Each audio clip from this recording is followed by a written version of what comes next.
तो अब आता है chapter 5 that is root locus. तो इसका लेक्चर 1 मैंने नए वाले कॉपी में लिखा है। तो इसमें रूट लोकस का मतलब क्या होता है? तो लोकस का मतलब होता है एक पाथ, एक रास्ता, ठीक है। और रूट मतलब क्या कि ये बेसिकली पोल्स ऑफ CLTF है, मतलब क्लोज्ड लूप ट्रांसफर फंक्शन का जो डिनोमिनेटर होता है जिसको कैरेक्टरिस्टिक इक्वेशन बोलते हैं, उसके रूट्स को पोल्स बोलते हैं। और उस पोल्स को जब हम लोग ग्राफ एस प्लेन में प्लॉट करेंगे तो उससे एक पाथ बनता है, उसी पाथ को रूट लोकस बोला जाता है, ठीक है। अब इसमें एक कॉन्सेप्ट आता है गेन का, ठीक है। तो गेन क्या होता है? तो गेन बेसिकली के से रिप्रेजेंट किया जाता है और ये फॉरवर्ड गेन होता है, ठीक है। ये DC गेन नहीं होता है, ये एक एलिमेंट होता है जो कि इस पाथ पे चलोगे तो गेन होगा। गेन मतलब वैल्यू में ऐड होगा। कौन सा सिस्टम है? सिस्टम के वैल्यू में एडिशन होगा, ठीक है। सॉरी, मतलब मल्टीप्लिकेशन होगा, क्योंकि सीरीज में मल्टीप्लिकेशन होता है। अब गेन रिप्रेजेंट कहाँ करते हैं? तो गेन रिप्रेजेंट करने का स्टाइल ऐसे होता है कि सीरीज़ में एक ब्लॉक के साथ गेन रिप्रेजेंट करो, या मोस्ट ऑफ द केसेस में ये के इस वाले फॉरवर्ड गेन के अंदर ही मल्टीप्लाइड रहता है, ठीक है। तो ये रिप्रेजेंटेशन या ये रिप्रेजेंटेशन दोनों सेम ही मीनिंग है, ठीक है। मोस्टली ये वाला ही यूज़ होता है क्योंकि ऐसा माना जाता है कि गेन इसके अंदर सिस्टम के अंदर ऑलरेडी इंक्लूडेड है, ठीक है। गेन का मतलब क्या हुआ? इनपुट से आउटपुट तक जाने में जो वैल्यू जिसमें इन किया, जो वैल्यू जिसमें ऐड हुआ, उसी को गेन बोलेंगे, ठीक है, या फॉरवर्ड गेन, ठीक है। तो अभी तक जो है, अभी तक हम लोगों ने लेक्चर चैप्टर 2 में हम लोगों ने क्या किया था? That is close loop transfer function का स्टेबिलिटी के लिए हमने कैरेक्टरिस्टिक इक्वेशन में रूट्स निकाल के उसको एस प्लेन के लेफ्ट साइड में अगर रूट्स आ रहा है, दैट इज़ पोल्स आ रहा है, तो वो स्टेबल है। राउथ हर्विच में भी हमने कुछ वैसा ही किया था, दैट इज़ पॉलिनोमियल का स्टेबिलिटी हमने पढ़ा था कि कोई भी पॉलिनोमियल हो, चाहे वो तुम्हारा न्यूमरेटर में हो या डिनोमिनेटर में हो, उसका हम लोग राउथ टेबल बना के साइन चेंज के अकॉर्डिंग ये जान लेते थे कि कितना पोल्स लेफ्ट और राइट में है, ठीक है। लेकिन अब जो आता है कॉन्सेप्ट रूट लोकस, यहाँ पे ओपन लूप ट्रांसफर फंक्शन का भी बहुत इंपॉर्टेंस होता है, ठीक है। कैसे? क्योंकि ये जो रूट है, ये रूट किस वर्ड को डिफाइन करता है? तो ये CLTF के रूट्स हैं, CLTF के पोल्स हैं, ठीक है। देखो, क्लोज लूप CLTF में हम लोग का इंटरेस्ट सिर्फ और सिर्फ स्टेबिलिटी जानने में रहता है। तो स्टेबिलिटी तुम्हारा CLTF का डिनोमिनेटर देता है, जिसको कैरेक्टरिस्टिक इक्वेशन बोलते हैं, और डिनोमिनेटर के रूट्स को पोल्स बोलते हैं, ठीक है। तो इसको पोल्स बोलो या रूट बोलो, बात एक ही है।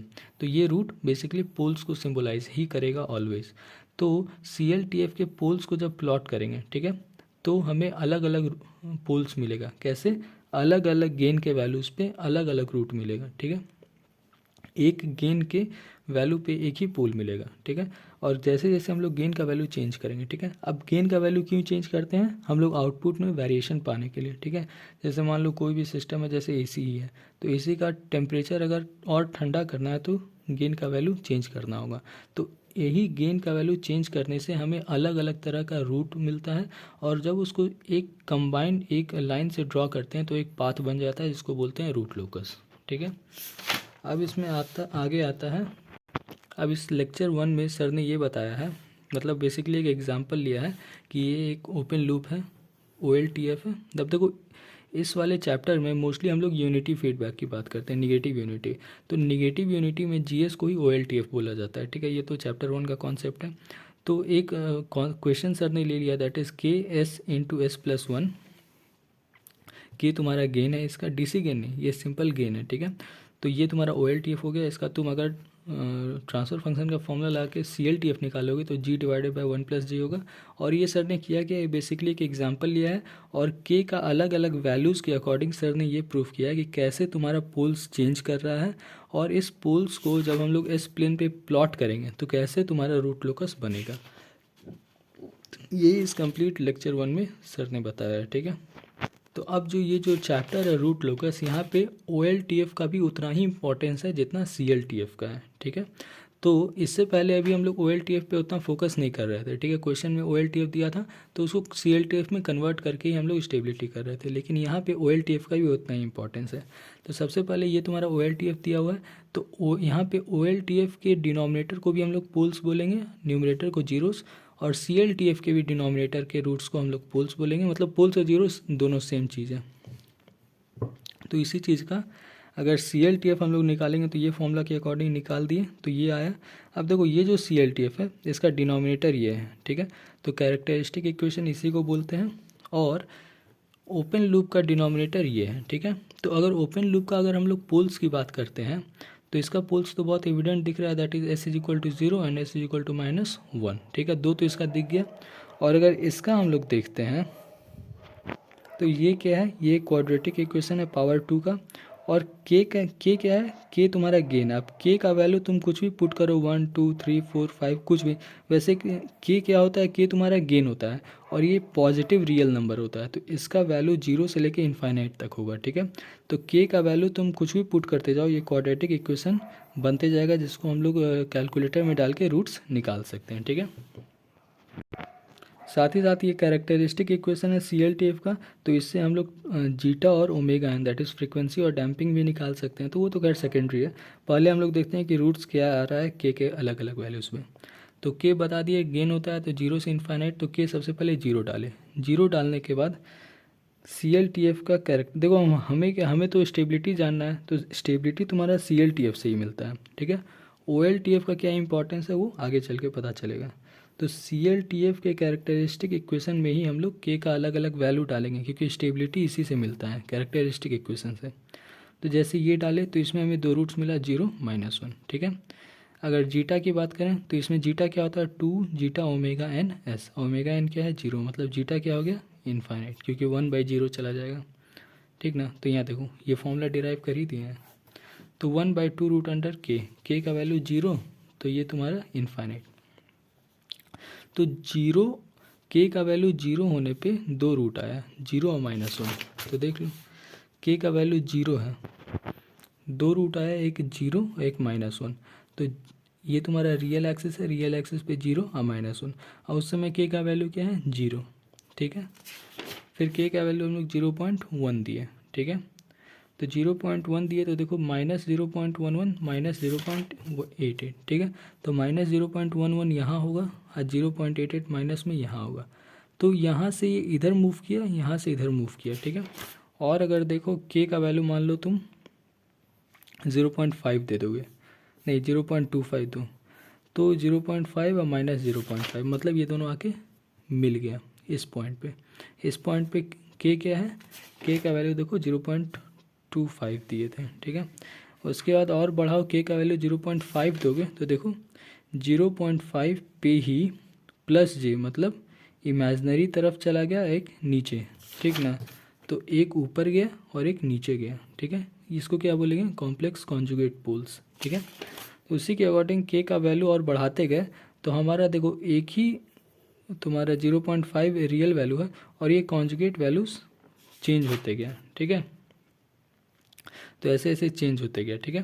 तो अब जो है हम लोगों ने देखो कितना गैप पे वैल्यूज़ लिए हैं। अब 0.1 के जस्ट बाद 0.11 भी ले सकते हैं, तो उसके अकॉर्डिंग क्या आएगा, यहाँ पे जो पोल्स है और सटा हुआ पोल्स आएगा। कहने का मतलब ये हुआ कि k का वैल्यू 0 से इन्फाइनाइट रेंज करता है, तो अगर इसमें 1,00,000 वैल्यूज़ अगर ले लेते हैं तो ये जो आएगा ना, ये तुम्हें लाइन बनाने की ज़रूरत नहीं पड़ेगी, इतना सारा डॉट हो जाएगा इस डायरेक्शन में कि ये लाइन की तरह ही दिखेगा, समझे ना।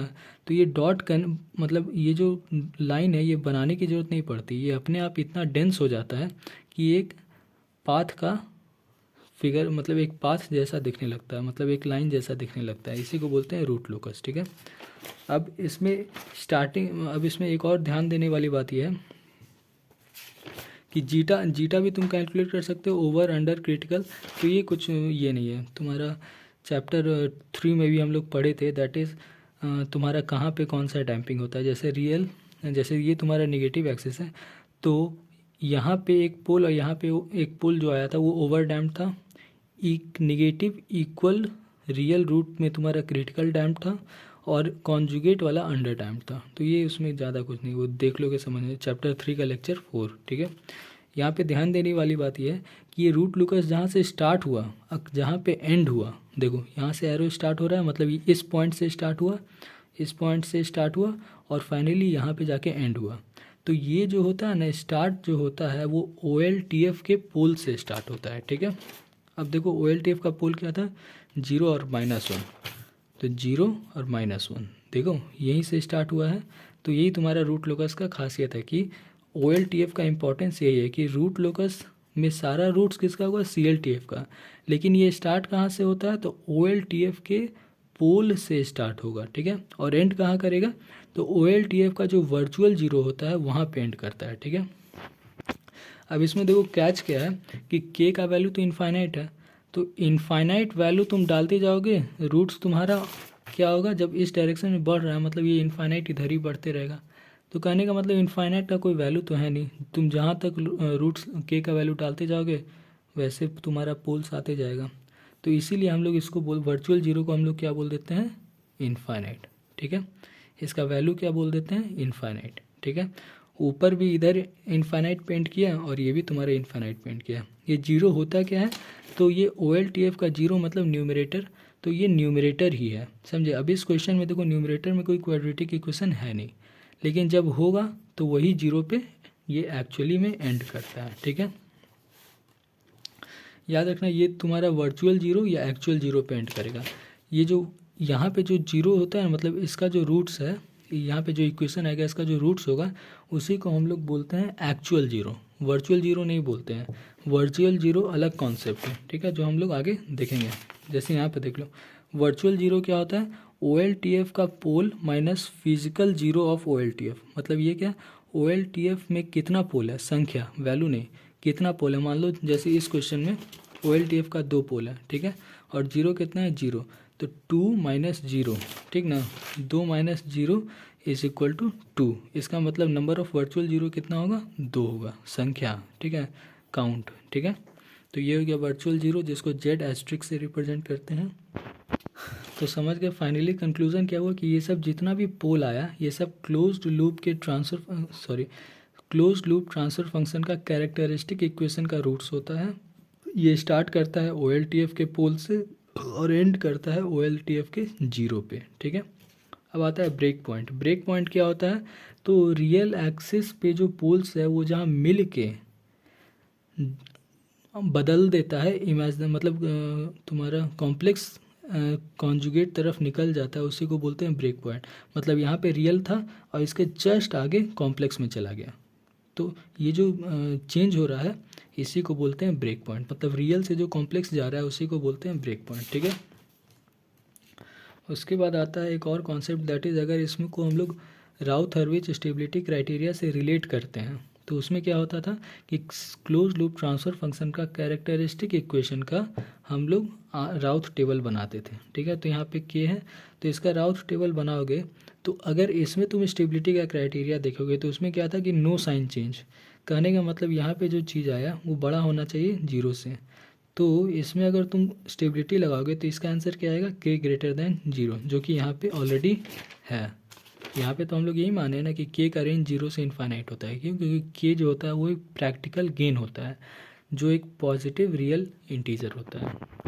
अब इसका एडवांटेज क्या है राउथ टेबल से, मतलब रूट लोकस का एडवांटेज क्या है, रूट लोकस का एडवांटेज है कि यहाँ का k का कोई भी वैल्यू डालो, इनफाइनाइट वैल्यू पे भी तुम्हें पोल्स निकल जाएगा। कहने का मतलब क्लोज लूप ट्रांसफर फंक्शन का कैरेक्टरिस्टिक इक्वेशन का पोल्स तुम्हें कोई भी इनफाइनाइट वैल्यू पे निकल जाएगा। लेकिन राउथ टेबल जो है वो सिर्फ संख्या बताता था कि इतना लेफ्ट में होगा इतना राइट में, एग्जैक्ट वैल्यू नहीं बताता था।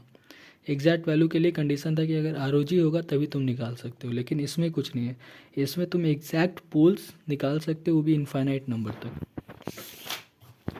ठीक है। अब इसके बाद नेक्स्ट आता है rules for plotting of root locus, ठीक है। तो ये लेक्चर 2 है, उस कॉपी में देखते हैं। तो अब इसमें रूल क्या है, तो बेसिकली ये जो रूट लोकस हमने बनाया इसी का कुछ ना कुछ रूल होता है, ज़्यादा नहीं 3-4 रूल है, तो उसका हम लोग पढ़ते हैं। पहला क्या कि root locus is always symmetrical about real axis, ठीक है। तो रियल एक्सिस से सिमेट्रिकल मतलब क्या हुआ कि अगर तुम इसको यहाँ से फाड़ दोगे और ऊपर से नीचे करोगे तो पूरा एकदम इमेज ओवरलैप कर जाना चाहिए, ये हो गया सिमेट्रिकल, ठीक है। तो जैसे इसका हम लोग का इसका क्या आया था, इसका देखो ऐसा फिगर आया, तो अगर इसको हम लोग ऐसे पलट देते हैं तो एग्जैक्टली ओवरलैप कर जाएगा, ठीक है, यही चीज़ है। दूसरा कॉन्सेप्ट क्या होता है कि root locus always starts from open loop का पोल्स, ठीक है, वेयर, और उस समय क्या होता है k 0 होता है और हमेशा एंड करेगा ओपन लूप का zero, that is virtual zero, और उस समय के का वैल्यू इनफाइनाइट होगा। ठीक है, ये भी कुछ ज़्यादा नहीं है, अभी हम लोग समझ लिए। तीसरा आता है existence of test point on real axis. ठीक है, तो ये जो तीसरा पॉइंट है इसका डिटेल में मैंने इस कॉपी में लिखा है। तो इसका बेसिकली मतलब क्या है, तो बेसिकली इसका क्वेश्चन एमसीक्यू आता है। एमसीक्यू का क्या आता है कि मान लो कोई भी रियल एक्सिस का कोई पॉइंट ले लिया, जैसे मान लो -5, ठीक है, और तुमको कोई एक ट्रांसफर फंक्शन दे दिया और पूछेगा कि ये -5 इस ट्रांसफर फंक्शन के रूट लोकस पे आता है या नहीं आता है। ठीक है, इसका मतलब क्या हुआ कि जैसे देखो ये रूट लोकस है, तो यहाँ पे कोई एक पॉइंट ले लो, तो वो तो तुम्हारा रूट लोकस पे प्रेजेंट है। ठीक है, इसका मतलब क्या हुआ, ये पॉइंट वैलिड पॉइंट है। ठीक है, वर्ड क्या यूज़ करते हैं, वैलिड टेस्ट पॉइंट। ठीक है, लेकिन मान लो क्वेश्चन में तुमको कोई ये पॉइंट दे दिया, तो यहाँ पे तो रूट लोकस है ही नहीं, तो ये वाला पॉइंट क्या हो जाएगा, इनवैलिड टेस्ट पॉइंट। ठीक है, वही इस पॉइंट का सॉरी। ठीक है, तो ये देखो अब इसमें तुम्हारा निकालने का तरीका क्या होता है, तो निकालने का तरीका तुम्हारा फॉर्मूला होता है। इसका फॉर्मूला क्या होता है कि ये देखो रियल एक्सिस पे कोई भी टेस्ट पॉइंट हो तो उस पॉइंट के राइट हैंड साइड में देखो कि कितना OLTF का पोल और जीरो मौजूद है। ठीक है, और इस OLTF का जितना पोल और जीरो होगा उसको ऐड करो। ठीक है, अगर ये काउंट ऑड नंबर आता है इसका मतलब वो पॉइंट वैलिड है। ठीक है, और अगर इसका काउंट इवन नंबर आता है मतलब वो पॉइंट इनवैलिड है। ठीक है, जैसे मान लो तुमको कोई भी रैंडम पॉइंट ये पॉइंट उठा के दे दिया। ठीक है, तो और क्वेश्चन में गिवन क्या है कि ये जो चीज़ है ये OLTF का पोल या जीरो है, कुछ भी OLTF का पोल हो जीरो हो फ़र्क नहीं पड़ता, हमें कुछ भी होगा हमें उसे काउंट कर लेना है। तो 1 2 3 4 मान लो चार गो OLTF का पोल है। ठीक है, और ये तुमको पॉइंट क्वेश्चन में पूछ दिया, तो तुमको इसका राइट हैंड साइड देखना, मतलब इस साइड। तो इस साइड देखो एक पोल है, इसका मतलब ये वैलिड पॉइंट है, ये वैलिड पॉइंट है। इसका मतलब क्या हुआ कि ये पूरा एरिया में कोई भी पॉइंट ले लो सारा वैलिड होगा। क्यों, क्योंकि इसके राइट साइड में एक ही है। अब बात करते हैं इस वाले सेगमेंट में, तो इसमें मान लो एक पॉइंट ले लिए, जैसे मान लो यहाँ पे मान लो -10 लाई कर रहा है। ठीक है, तो इसके राइट साइड में देखो तो एक पोल, दो मतलब इवन, इसका मतलब ये वाले एरिया में कोई भी पॉइंट तुम लोगे तो वो तुम्हारा इनवैलिड होगा। ठीक है, और वैलिड इनवैलिड का सिग्निफिकेंस क्या है कि ये देखो यहाँ पे सारा पॉइंट वैलिड है, इसका मतलब क्या हुआ कि क्वेश्चन का जो ट्रांसफर फंक्शन दिया है उसका रूट लोकस यहाँ पे एग्जिस्ट करेगा। ठीक है, रूट लोकस करने का मतलब CLTF के कैरेक्टरिस्टिक इक्वेशन का रूट्स यहाँ पे एग्जिस्ट करेगा। ठीक है, तो हम लोग क्या बोलेंगे कि इस पॉइंट पे रूट लोकस एग्जिस्ट करेगा, इसलिए ये वैलिड पॉइंट है। उसी तरह से ये तुम्हारा इनवैलिड है, इसका मतलब कि रूट लोकस जो भी क्वेश्चन में दिया रहेगा वो यहाँ पे एग्जिस्ट ही नहीं करेगा इस कंप्लीट एरिया में। ठीक है, अभी हम लोग क्या बताया कि रूट लोकस जो होता है वो इनफाइनाइट वैल्यू के ऑफ के लिए होता है, तो रूट लोकस एकदम पॉइंट टू पॉइंट एग्जिस्ट करता है। ठीक ना, जैसे मान लो तुम यहाँ पे देखोगे तो इसके राइट साइड में 1 2 3, इसका मतलब ये भी वैलिड पॉइंट है। ठीक है, और इसमें एक और कॉन्सेप्ट क्या आता है कि OLTF का पोल और जीरो दोनों वैलिड पॉइंट होता है। ठीक ना, तो मान लो तुमको इसी पे एक पॉइंट दे दिया और कहा कि बताओ ये वैलिड है कि नहीं, तो ये ऑलवेज वैलिड होता है, मतलब OLTF का पोल और जीरो ऑलवेज वैलिड पॉइंट होता है। ठीक है, यही था रूल 3। अब इसके बाद आता है एंगल का कॉन्सेप्ट। तो ये कुछ ज़्यादा नहीं है, बेसिकली जैसे हम लोग जानते थे कि एंटी क्लॉकवाइज जाओगे तो पॉजिटिव एंगल आता है, क्लॉकवाइज जाओगे तो नेगेटिव एंगल आएगा। ठीक है, इसमें एक बस मेन कॉन्सेप्ट है, दैट इज़ क्वाड्रेंट में हम लोग एंगल कैसे लिखते हैं। तो ये फर्स्ट क्वाड्रेंट है, यहाँ का कॉम्प्लेक्स रिप्रेजेंटेशन कुछ ऐसा होता है, और इसका अगर एंगल लिखोगे तो एंगल सिंपल ऐसे आ जाएगा, tan इनवर्स y/x। ठीक है, अब फर्स्ट में दोनों पॉजिटिव होता है तो इसमें तो कुछ लॉजिक है नहीं, सिंपल tan इनवर्स y, मतलब ये कॉम्प्लेक्स है, इसका एंगल ऐसे लिखाएगा, और फर्स्ट और फोर्थ पेयर में होता है। ठीक है, यह इसमें क्या होता है कि ये तुम्हारा x पॉजिटिव और y नेगेटिव, तो इसका एंगल कैसे लिखोगे, इसका एंगल तुम्हारा नॉर्मल वही formula, that is tan inverse y/x। ठीक है, अब यहाँ पे देखो y मतलब इमेजनरी अपॉन रियल होता है, तो इमेजनरी तो रियल है, और tan minus theta is equal to minus tan theta. ठीक है, तो पहला और चौथा क्वाड्रेंट का बहुत ही ईजी है। दिमाग इसमें सेकंड और थर्ड क्वाड्रेंट में लगाना होता है, ठीक है। देखो सेकंड क्वाड्रेंट में तुम्हारा एक्स भी निगेटिव है, मतलब रियल भी निगेटिव है, इमेजनरी भी निगेटिव है, ठीक है। तो यहाँ पे अगर तुम tan inverse y upon x का फॉर्मूला लगाओगे तो माइनस माइनस कट के यही बन जाएगा, ठीक है, लेकिन वो गलत होगा, ठीक है। तो यहाँ का लॉजिक क्या होता है कि सेकंड क्वाड्रेंट का जो एंगल होता है वो हम लोग यहाँ से कैलकुलेट करते हैं, मतलब 180 से माइनस, ठीक है। तो मान लो यहाँ पे कोई चीज़ है तो उसको तुम ऐसे कैलकुलेट करो कि 180 से कितना माइनस गए, जितना माइनस गए वही एंगल हो जाएगा, ठीक ना। तो इसीलिए क्वाड्रेंट सेकंड का लॉजिक क्या है कि तुम इसका tan inverse y upon x लिखोगे, ये पॉजिटिव, ठीक है। यहाँ पे दोनों निगेटिव है लेकिन निगेटिव नहीं लेना है, tan inverse y upon x दोनों पॉजिटिव होना चाहिए और सिंपल 180 आगे में माइनस लगा दो, 180 degree minus tan inverse y upon x, that is imaginary upon real. उसी तरह से क्वाड्रेंट 3 का एंगल कैसे मेजर होगा, तो 180 डिग्री से प्लस में, ठीक है, 180 डिग्री प्लस, ठीक है। तो क्वाड्रेंट 3 का क्या होगा, 180 degree plus tan inverse real upon imaginary, ये दोनों प्लस होगा। यहाँ पे मतलब ये निगेटिव मान के यहाँ पे माइनस मत लगा देना, ये दोनों यहाँ पे प्लस होगा। ये दोनों में एक्चुअल, जैसे यहाँ पे प्लस माइनस जो भी है पहला और चौथा में एक्चुअल डालोगे, जो भी प्लस माइनस है वो, लेकिन सेकंड और थर्ड में ये तुम्हारा प्लस ही रहेगा, ठीक है, क्योंकि माइनस वाला चीज़ हम लोग यहाँ पे कॉम्पेंसेट कर दिए, ठीक है। अब यहाँ पे एक और चीज़, ये वाला तुम्हारा 180 डिग्री होता है, ठीक है। तो तुम इधर से इधर चलोगे तो ये 180, इधर से इधर चलोगे तो माइनस 180, तो 180 इज इक्वल टू माइनस 180, मतलब दोनों सेम ही एंगल होता है, ठीक है। लेकिन और सिमिलरली तुम्हारा 360 और माइनस 360 भी एक ही एंगल होता है, लेकिन 90 और माइनस 90 अलग अलग होता है, ठीक है। तो ये तुम्हारा कंफ्यूज कर सकते हो, उसमें 90 माइनस 90 अलग अलग होता है, 270 माइनस 270 अलग अलग होता है, ठीक है। ये एक चीज़ है। अब इसके बाद नेक्स्ट जो कॉन्सेप्ट आता है वो आता है रूल नंबर जो 3 था ना, रूल नंबर जो 3 था कि उसका डेरिवेशन, मतलब रूल नंबर 3 का प्रूफ या डेरिवेशन। जैसे यहाँ पे कॉन्सेप्ट क्या था कि कोई भी पॉइंट के राइट साइड में हमें ऑड नंबर चाहिए, तो ऑड ही नंबर क्यों चाहिए, तो उसका प्रूफ बेसिकली रूल तुम्हारा 4 कहता है। और रूल 4 क्या है, तो रूल 4 में हम लोग एक चीज़ पढ़ते हैं, that is angle condition and magnitude condition. तो ये क्या है, ये भी तुम्हारा किसी पॉइंट को, कोई पॉइंट वैलिड पॉइंट है या नहीं है, वो हम लोग ये दोनों कंडीशन से चेक करते हैं, ठीक है। इसमें एंगल कंडीशन क्या होता है, एंगल कंडीशन से हम लोग कोई पॉइंट वैलिड है या नहीं वैलिड है वो चेक करते हैं, और मैग्नीट्यूड कंडीशन से हम लोग के का वैल्यू निकालते हैं। के क्या होता है, गेन, ठीक है। तो यहाँ पे तुमको ट्रांसफर फंक्शन दिया रहेगा, एस का वैल्यू दिया रहेगा और गेन का वैल्यू हम लोग इससे निकालेंगे, ठीक है। फिर से किसी भी पॉइंट, क्वेश्चन में कोई पॉइंट दिया रहेगा, कोई टेस्ट पॉइंट, उसका वैलिडिटी हम लोग सिर्फ और सिर्फ एंगल कंडीशन से ही चेक करेंगे, ठीक है। और के का वैल्यू हम लोग मैग्नीट्यूड कंडीशन से निकालेंगे, ठीक है। क्योंकि मैग्नीट्यूड कंडीशन से भी तुम चेक कर सकते हो वैलिडिटी, लेकिन ये ऑलवेज करेक्ट आंसर नहीं देता है, ठीक है। अब इसमें जो कॉन्सेप्ट है वो मैंने बहुत अच्छे से 1 2 3 4 करके समझा रखा है। इसमें 1 2 3 4 बेसिकली 4 अलग अलग स्टोरी है, और चारों स्टोरी को कैसे कंबाइन किया जाता है वो मैंने लास्ट में यहाँ पे कंबाइन करके लिख दिया है, ठीक है। अब इसमें ब्रीफ में बता देता हूँ, क्लोज लूप का ट्रांसफर फंक्शन का डिनोमिनेटर को ही हम लोग कैरेक्टरिस्टिक इक्वेशन बोलते हैं, और इसका रूट्स कैसे निकालते हैं, सिंपल 1 प्लस GH को 0 से इक्वेट कर दो, रूट्स निकल जाएगा। अब इसमें एक कॉन्सेप्ट आता है एस प्लेन में, ये देखो ये रियल एक्सिस है, ये इमेजनरी है, ठीक है।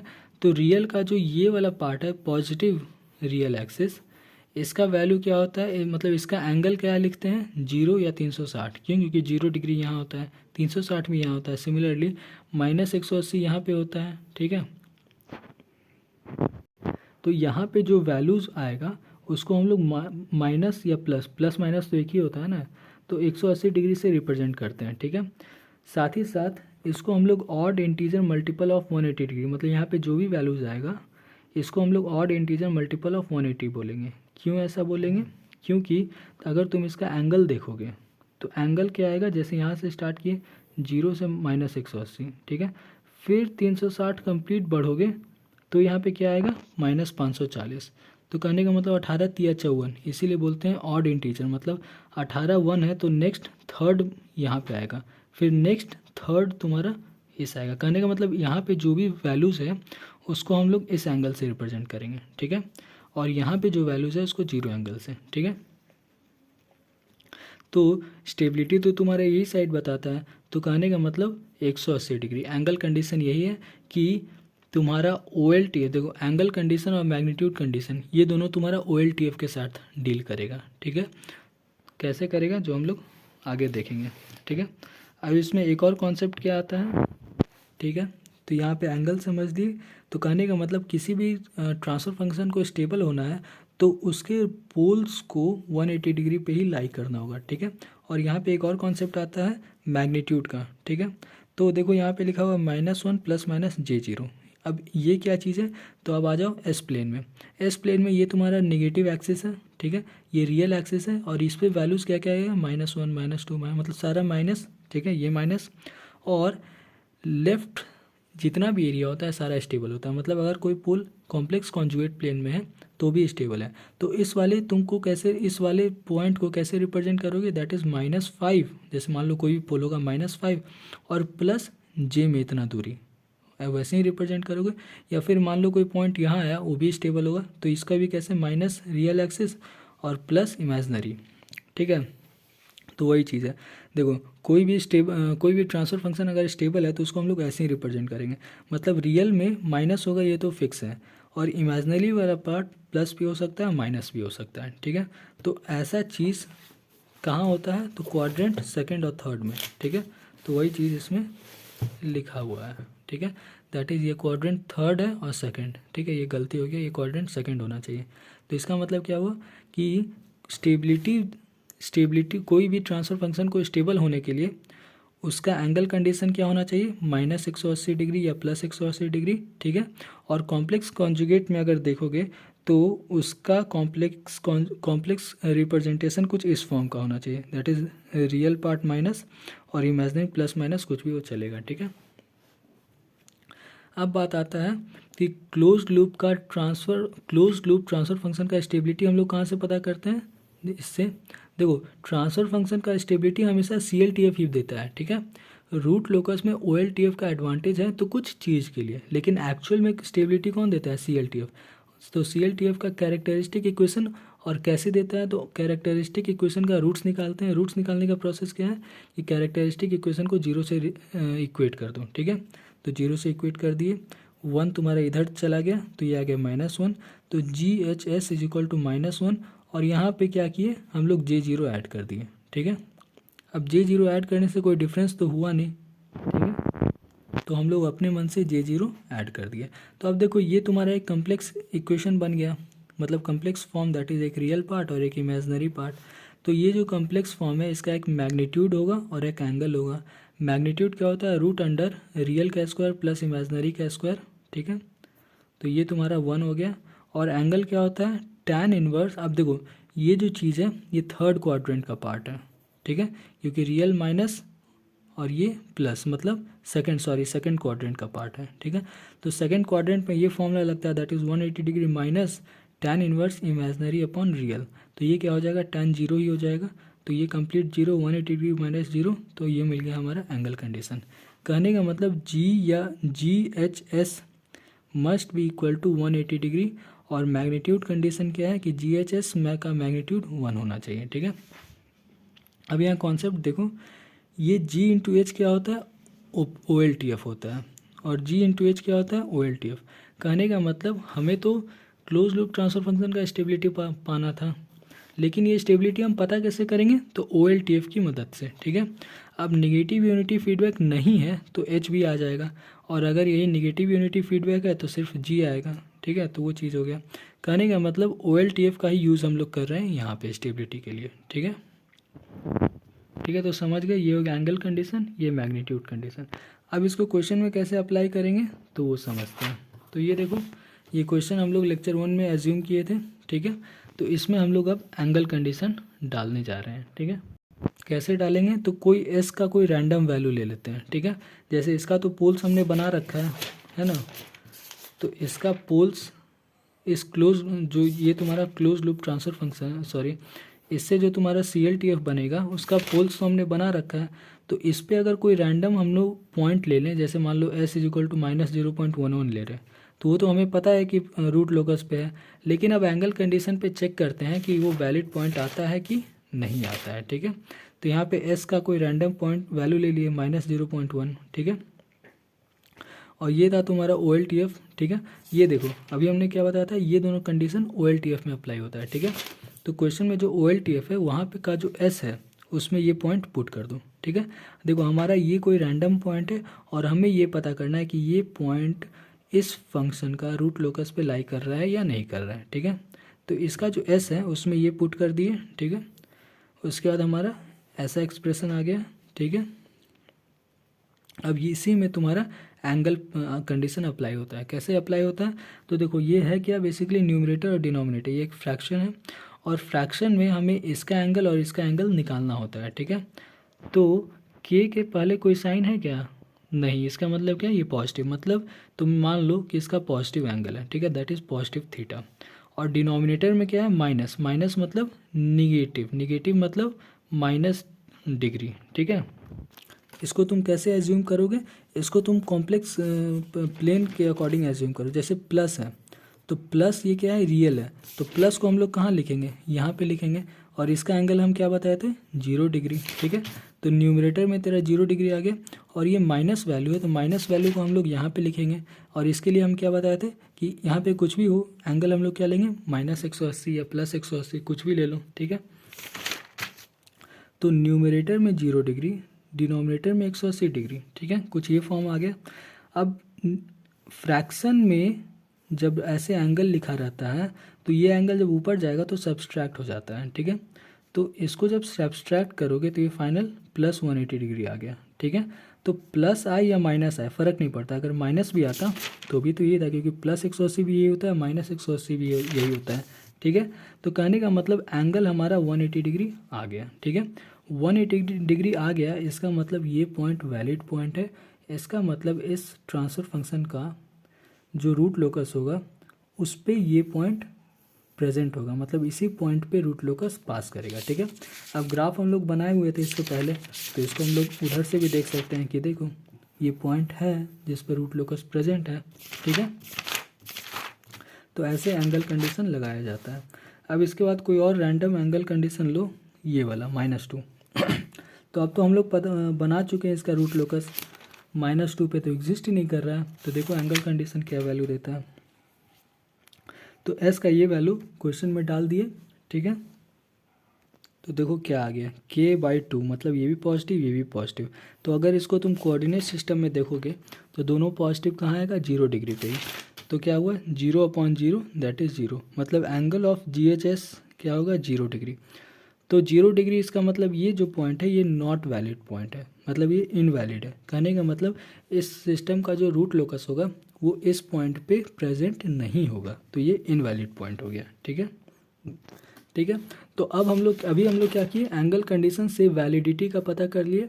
अब हम स्टार्टिंग में क्या बताया था कि मैग्नीट्यूड कंडीशन लगा के हम लोग के का वैल्यू पता करते हैं। ठीक है, तो एस एक पॉइंट है जिस पे रूट लोकस है, मतलब इसका वैलिडिटी हम लोग पता कर लिए, ये वैलिड है।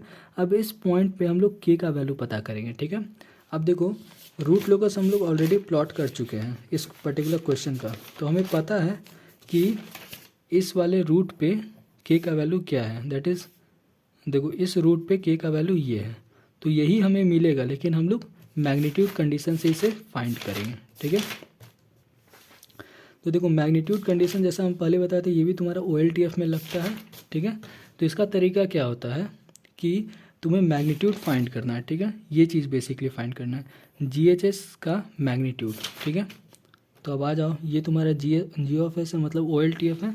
ठीक है, ठीक है, तो इसका मैग्नीट्यूड कंडीशन मैंने इस कुछ कॉपी में नहीं लिखा है, ये तुम्हारा दूसरा प्रोसेस है। ठीक है, ये भी बताएंगे। तो मैग्नीट्यूड कंडीशन इस पर्टिकुलर में कैसे होता है, तो वो देखो दूसरा एक क्वेश्चन है जिसमें मैग्नीट्यूड क्वेश्चन हमने निकाल रखा है। ठीक है, तो ये तुम्हारा ट्रांसफर फंक्शन है और इसमें एक पॉइंट है दैट इज़ -0.5 + j0.5, ये तुम्हारा क्वेश्चन में टेस्ट पॉइंट है। ठीक है, और ये वैलिड टेस्ट पॉइंट है, हमने वैलिडिटी निकाल दिया। अब हम लोग क्या कर रहे हैं कि मैग्नीट्यूड कंडीशन लगा के हम लोग के का वैल्यू फाइंड कर रहे हैं, ठीक है। तो उसका तरीका क्या होता है, फॉर्मूला देखो ये होता है, दैट इज़ OLTF का मैग्नीट्यूड निकालो और 1 से इक्वेट कर दो, ठीक है।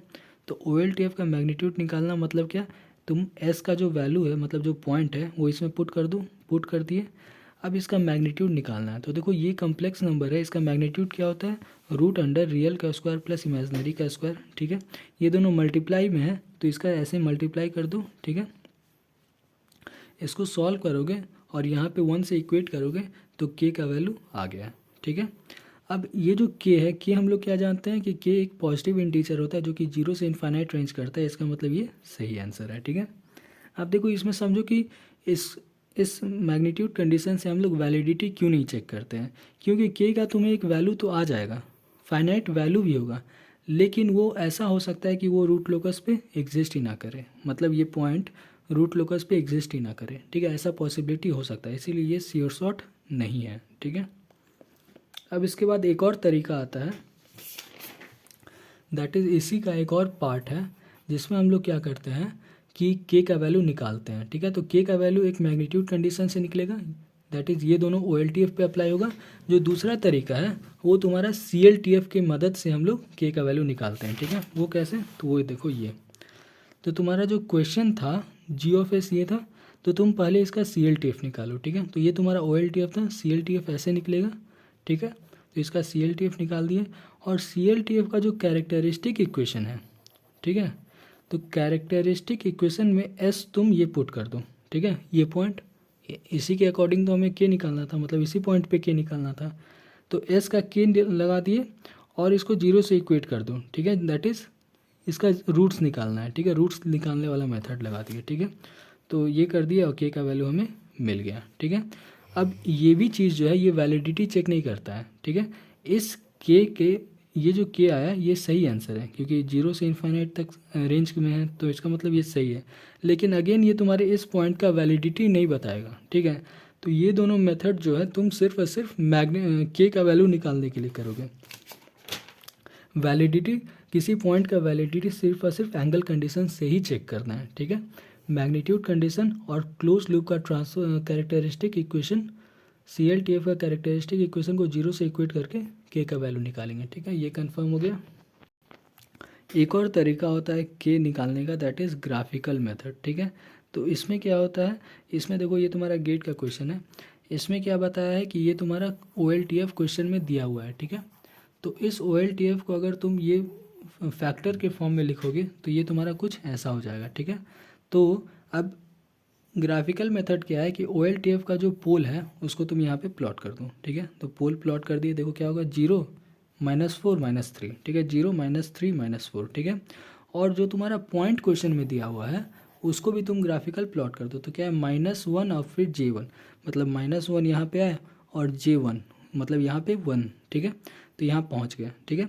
अब क्या करना है कि तुम्हें फॉर्मूला अप्लाई करना है, ठीक है। तो के का फॉर्मूला क्या होता है, के का फॉर्मूला होता है कि product of length of given point to pole, मतलब पोल से पॉइंट का जो डिस्टेंस है उसका प्रोडक्ट, ठीक है। तो ये मान लो L1 L2 L3, simple Pythagoras लगा के निकाल देंगे, ये तीनों डिस्टेंस का प्रोडक्ट आ जाएगा, और डिनोमिनेटर में क्या है, product of length of given point to 0, तो यहाँ पे 0 तो कोई है ही नहीं, तो कुछ नहीं है, इसका मतलब 1 लेना है, ठीक है।